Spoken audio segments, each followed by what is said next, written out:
हार गए मल्हार सरकार अपने ही बच्चों के सामने, मगर देवी अहिल्या नहीं हारी। नमस्कार दोस्तों, स्वागत है आपका आपके अपने चैनल हंग्री स्पिरिट्स में। हंग्री स्पिरिट्स देख रहे सारे दर्शकों का मैं अंजू शर्मा दिल से स्वागत करती हूँ। मल्हार सरकार जो इस कड़ी में जो हमने रिसेंटली देखी, उसमें जार जार रो रहे हैं।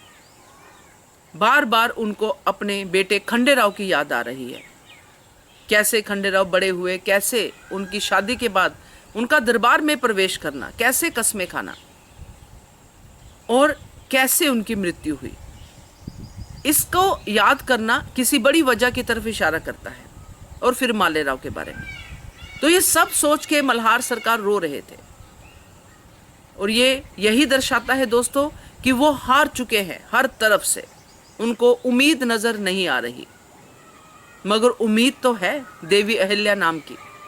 चलिए बात करते हैं। पहले वही निवेदन, जिन्होंने अभी तक चैनल को सब्सक्राइब नहीं किया है कृपया कर लीजिए, साथ में दोस्तों बेल आइकन दबाइएगा ताकि आपको हमारे वीडियोस के नोटिफिकेशन मिलते रहें। मल्हार सरकार खंडेराव का श्राद्ध मनाना चाहते हैं, उस बेटे का जिसके ऊपर उन्हें गर्व था। मगर ये गर्व अब भी है, मगर बेटा नहीं है। बेटे से जो उम्मीदें थी कि मेरे मालवा को आगे लेके जाएगा, वो उम्मीदें देवी अहिल्या पूरी करती हुई नजर आ रही है। पहले भी पूरी करती थी। इसी वजह से तो देवी अहिल्या के इस व्यवहार की वजह से ही तो खंडेराव की शादी देवी अहिल्या से की थी। खंडेराव के जाने के बाद भी देवी अहिल्या ने अपना जो है रिस्पॉन्सिबिलिटी वाला काम, ये जिम्मेदारी का काम, प्रजा की सुरक्षा का काम नहीं छोड़ा।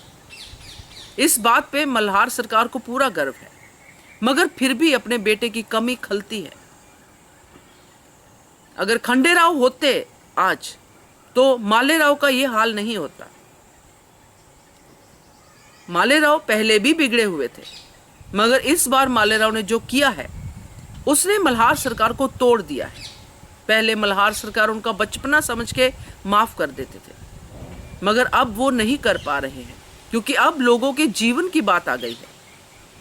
इसलिए जिस मालवा को मल्हार सरकार ने अपने खून पसीने से इतना बड़ी जो है स्टेट में परिवर्तित किया, इतने बड़े राज्य में परिवर्तित किया, उस मालवा को वो डूबते कैसे देख सकते हैं। देवी अहिल्या है, पता है मल्हार सरकार को, मगर उनको ये भी पता है कि देवी अहिल्या के सामने कितने बड़े चैलेंजेस हैं। अगर देवी अहिल्या की जगह खंडेराव होते तो मल्हार सरकार शायद कम होते चिंता में। मगर यहाँ पे देवी अहिल्या को निकालने पे लगे हुए हैं गंगू बताते। तो देवी अहिल्या को ना सिर्फ मालवा को संभालना है, बल्कि अपनी गद्दी को भी संभालना है, क्योंकि उनके ऊपर सबसे बड़ा आरोप ही यही है कि वो स्त्री हैं और स्त्री गद्दी पे बैठ नहीं सकती, ये मान के चल रहे हैं बाकी लोग। और मल्हार सरकार इस तर्क से सहमत नहीं है। तो मल्हार सरकार के दिमाग में बहुत कुछ चल रहा था, इसीलिए उनकी उम्मीद टूटी दोस्तों। जितना उन्होंने देवी अहिल्या को समझा है, उसके हिसाब से उम्मीद नहीं टूटनी चाहिए थी। मगर कोई बात नहीं, इंसान है, राजा हो चाहे कोई भी हो, इंसान तो इंसान है। कई बार ऐसी नकारात्मक एनर्जी में चला जाता है कि उम्मीद भी छोड़ देता है। चिंता अब कोई ऐसी नहीं है कि देवी अहिल्या उनको दूर ना कर सके। इसीलिए देवी अहिल्या अब मल्हार सरकार को फिर से कहेगी कि बाबा साहिब उम्मीद मत छोड़िए। फिर से उनको बताएगी कि मालवा सुरक्षित हाथों में है, कोई भी मुझसे मेरा मालवा नहीं छीन सकता, चाहे वो गंगूबात आते हो चाहे पेशवा हो, क्योंकि देवी अहिल्या को मालवा की सेवा करने के लिए गद्दी की जरूरत नहीं है। अब तो वो सबकी आई बन गई है, अब तो मालवा की प्रजा उनके साथ है। तो कोई भी ऐसा नहीं हो सकता कि जो देवी अहिल्या को रोक सके। उनका बेटा नहीं रोक पाया, सब कुछ छीनने के बाद भी देवी अहिल्या ने कर दिया ना पानी की परियोजना को लागू।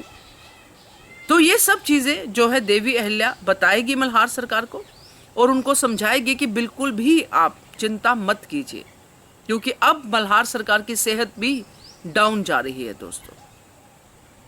तो अब मल्हार सरकार को सिर्फ और सिर्फ एक ही शख्स पे विश्वास है, वो है देवी अहिल्या, जो सब कुछ ठीक कर सकती है और वो करेंगी।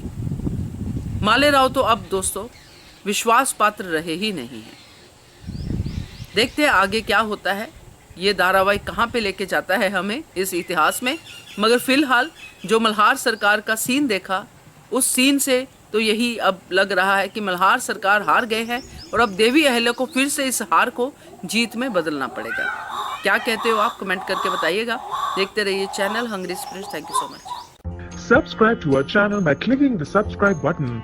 Click the bell button and enjoy the latest uploads from our channel.